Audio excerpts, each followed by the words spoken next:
Christians have been persecuted since the time of Christ, and in some countries, even today, that persecution continues.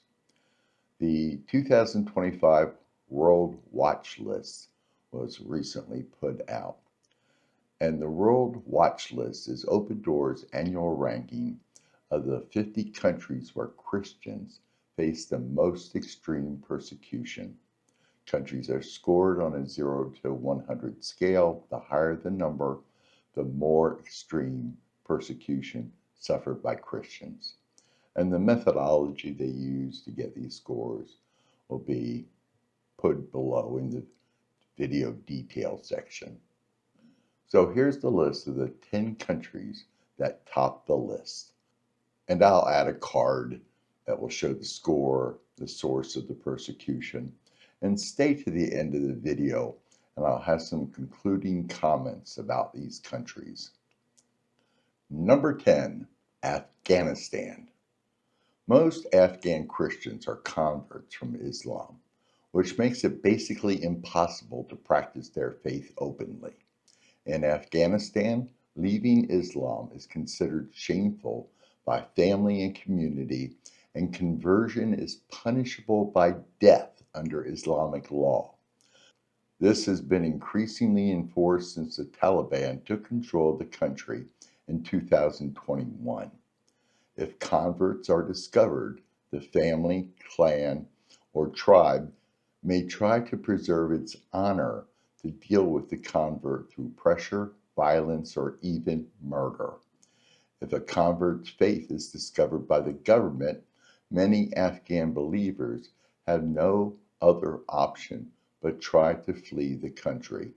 Women and ethnic minorities experience additional oppression. Christians among these groups live under unthinkable pressure. Number 9, Iran. In Iran, Christian community is divided between constitutionally recognized and unrecognized Christians. Unrecognized converts from Islam to Christianity face severe religious freedom violations, primarily from the government and, to a lesser extent, from society and their families. The government views these converts as a threat, believing they are influenced by Western countries to undermine Islam and the regime. Both leaders and ordinary members of Christian groups are often arrested, prosecuted, and given long prison sentences for crimes against national security. Recognized historical communities, such as the Armenian and Syrian Christians, are state protected but treated as second-class citizens. They face many discriminatory legal provisions and are not allowed to worship in Persian or interact with Christian converts. Those who support converts can also face imprisonment. Number 8, Pakistan. Pakistan's notorious blasphemy laws are often used to target minority groups, but Christians are disproportionately affected. Indeed, roughly a quarter of all blasphemy accusations target Christians, who make up just 1.8% of the population. Blasphemy laws carry a death sentence. While this is seldom carried out, people accused of blasphemy are vulnerable to attack or murder by mobs. In June 2024, an elderly man was killed by mob violence after being accused of desecrating the Quran. The 2023 attack on Christian homes and buildings in Jarawala continues to contribute to the climate of fear. Historical churches have relative freedom for worship and other activities. However, they are heavily monitored and have been targeted for bomb attacks. The number of Christian girls and those from other minority religions abducted, abused, and forcibly converted to Islam, frequently backed by lower courts, is growing, and churches that engage in outreach are particularly prone to opposition. All Christians suffer institutionalized discrimination. Occupations that are deemed low, dirty, and degrading, such as cleaning sewers or working in brick kilns, are reserved for Christians by the authorities. Many are referred to as chura, a derogatory term meaning filthy. Christians are also vulnerable to being trapped in bonded labor. Number 7. Nigeria.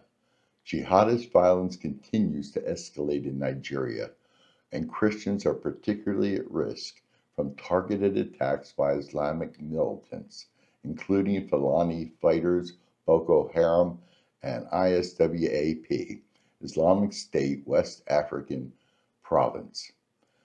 These increased under the rule of former President Muhammadu Buhari, putting Nigeria at the epicenter of targeted violence against the church.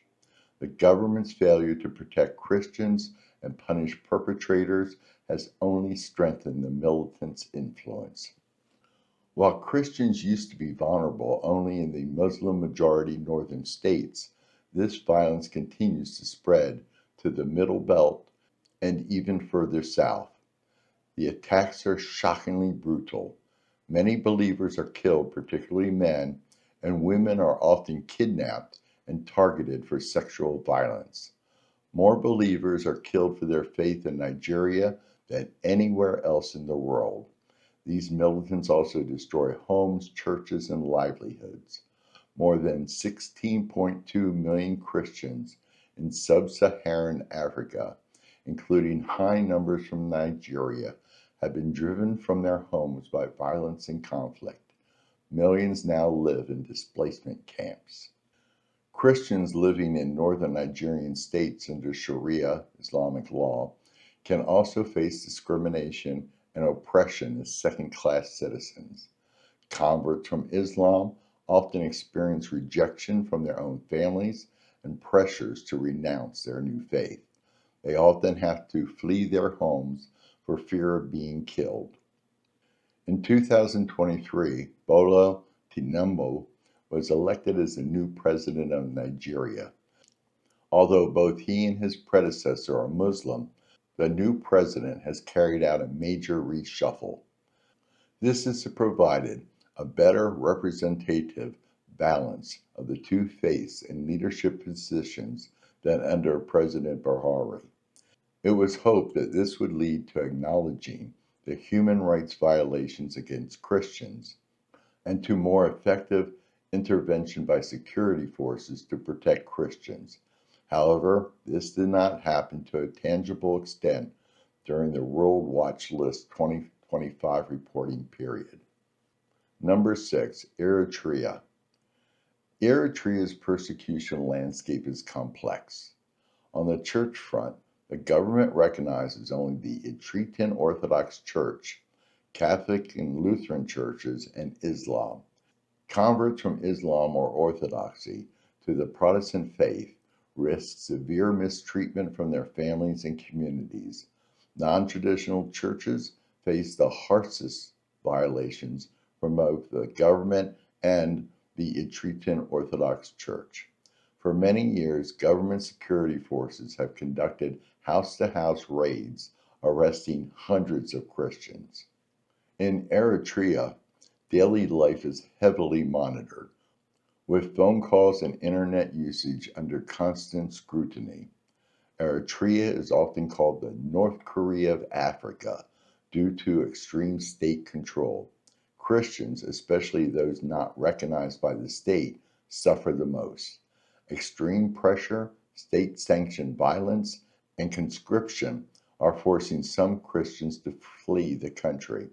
Conscription presses young Christians into indefinite military service without the right of conscientious objection.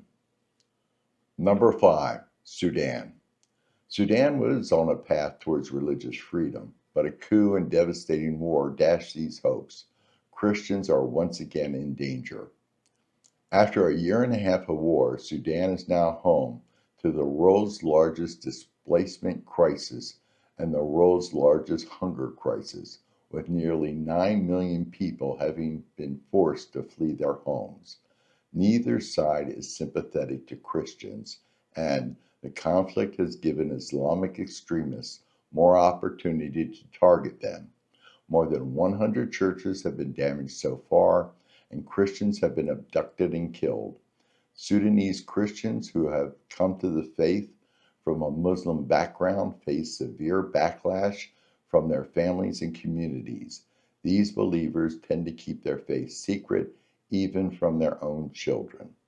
Christians are also experiencing exceptional hardship in the hunger crisis because local communities discriminate against them and won't give them support.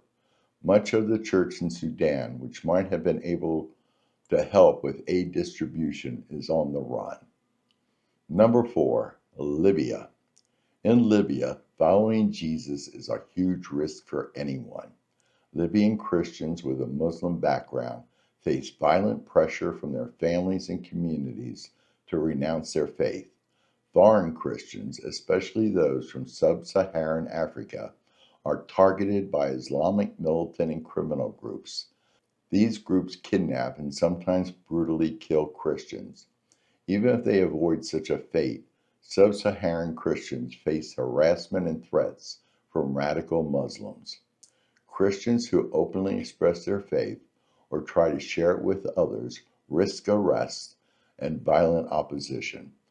The lack of a central government to enforce law and order makes the situation even more precarious.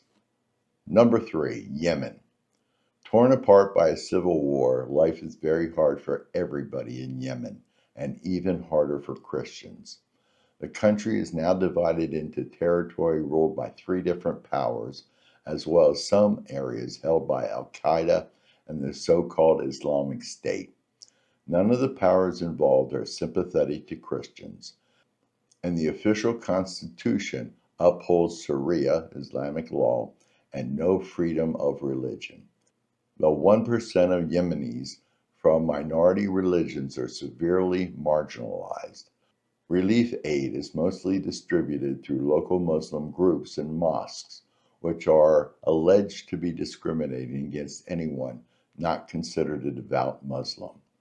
If someone is reported to be a Christian and/or involved in Christian activities, they could face severe monitoring, arbitrary detention, torture, ill treatment, and even murder. In Houthi-controlled areas, it's dangerous to possess a Bible or other Christian books. Leaving Islam to follow Christ is seen as a huge betrayal of the native tribe. Punishment by the community can include being disowned, disinherited, divorced, and losing custody of their children, being banished, or even murdered. Persecution has increased recently as the Houthis have gained more power. At least one Christian Yemenite has been killed for his faith, and dozens of house churches can no longer meet. It's especially dangerous in areas controlled by Islamic extremist groups. Many have fled the country, but Yemenis disillusioned with Islam are searching for truth and finding out about Christ through online chats with select Christians. Number 2, Somalia. In Somalia, following Jesus is a matter of life and death. Al-Shabaab, a violent Islamic militant group, is at war with the government and controls large swaths of the country. This group enforces a strict form of Sharia and is committed to eradicating Christianity from Somalia. They have often killed Somali Christians on the spot. The dangers have increased over the years as the militants have increasingly focused on finding and eliminating Christian leaders. Persecution for Christians also comes from within their own families and communities. The culture itself is very religiously conservative. Being Muslim is a huge part of Somali identity, and to reject this is seen as a major betrayal that affects the whole family. Even a suspicion that you might have converted from Islam to Christianity can put your life in great danger from your own community. You could face house arrest, forced marriage, forced Islamic rituals, or even threats to your life. These factors make Somalia one of the most dangerous places in the world to be a Christian. And number one on the list, North Korea. If your Christian faith is discovered in North Korea, you could be killed on the spot. If you aren't killed, you'll be deported to a labor camp and treated as a political criminal. You will be punished with years of hard labor that few survive. And it's not only you who will be punished. North Korean authorities are likely to round up your extended family and punish them too, even if your family members aren't Christians. There is no church life in North Korea. It's impossible to gather for worship or prayer, and even secret worship and prayer is a great risk.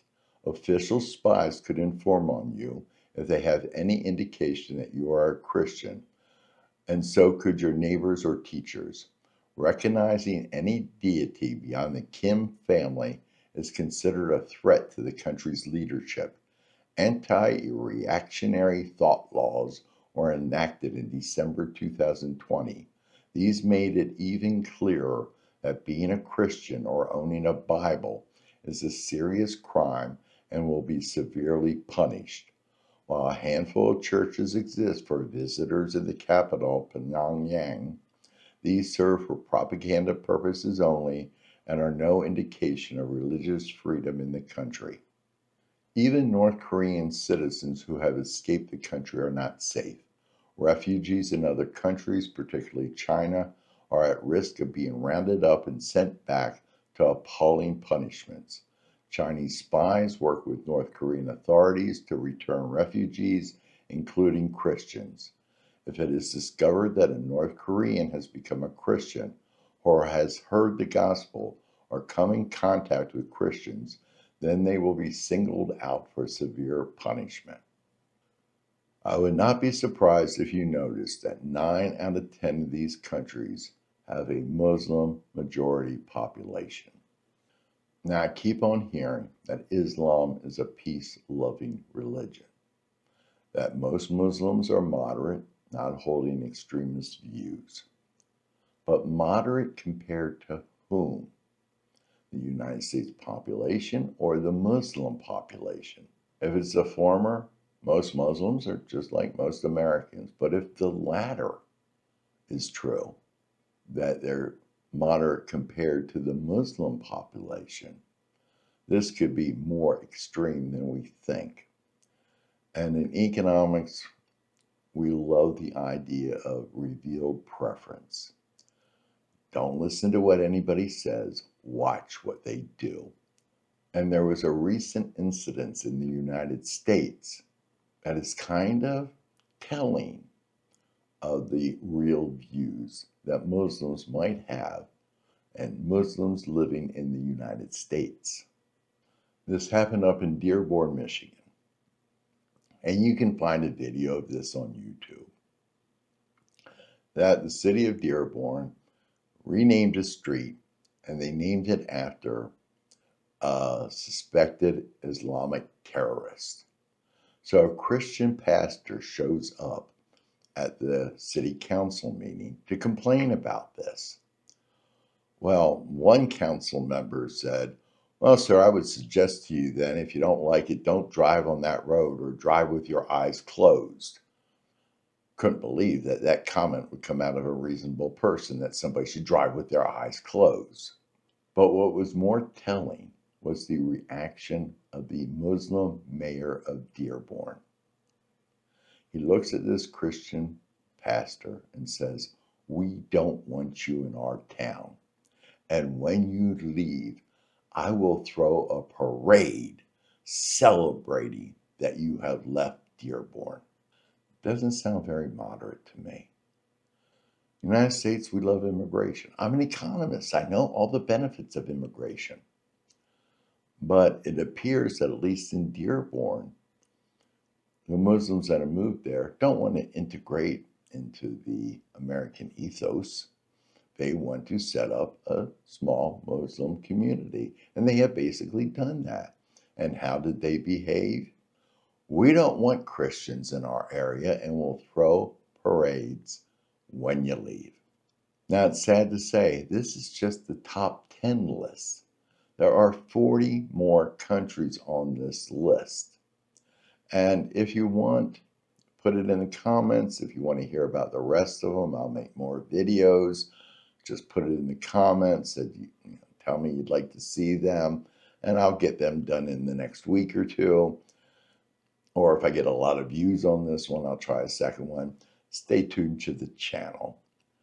I'm certainly not going to say I hope you enjoyed this video. I just find it sad that in a modern world we can have such discrimination and persecution, not based upon the personality of people, but based upon their religion. Well, thank you for watching. If you appreciate learning about this situation, want to say thank you to me, please hit that subscribe button. It's right down there. I'd appreciate it. And have yourself a blessed day.